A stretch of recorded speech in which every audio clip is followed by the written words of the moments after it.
nga kabisdak so karon na mauli nami agawang gitraining to na uli na ang nahong gipadagan kay dili ko kadagan dagan ma dadi ko kay kahiun ko tara ladyo na ang gipadagan pa na diri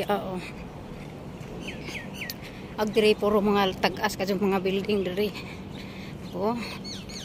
imagine naman ang akong magani ang gilaktan daplin sa dagat pero ang building tanawa timanan ninyo taas kadyo ang tulo ka buok sila nagtapad ag usa gi-construct pa ay nagdiri ka na mahaw nag lifeguard so mana siya diri ang gida bata kay magsigirag kinatuog baliktad na ko dagijang oras sa kinatuog atog sa alas 4 sa hapon, alas 8 sa Pilipinas naman na. Dukaon naman sa alas 4. Hapukaon. Maghikay na kagpuan ni hapon sa inyong duha mong ate. Si Jay na imong chief cook diri.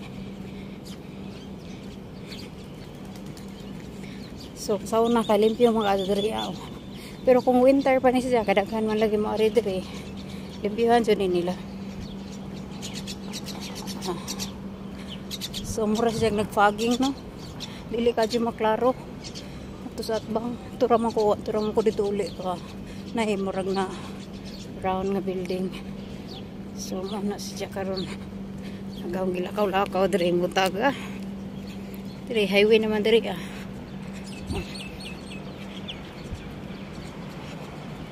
highway na siya. So nahuwa lamang ning giwalkingan natutuong kujaw mga tao diri ba nga nagakuha na ng building anang asikaso ba nagplanday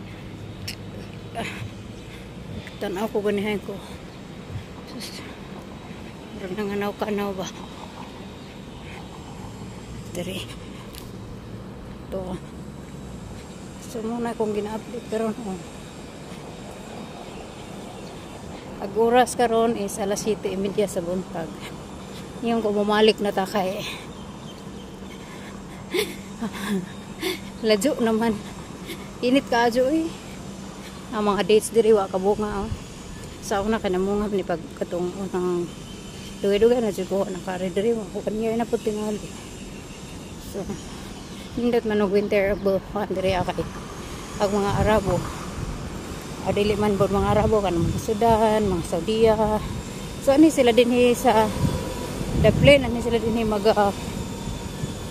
kape. So mora sa laman na yung update karong hapon na nangita ko. Bye.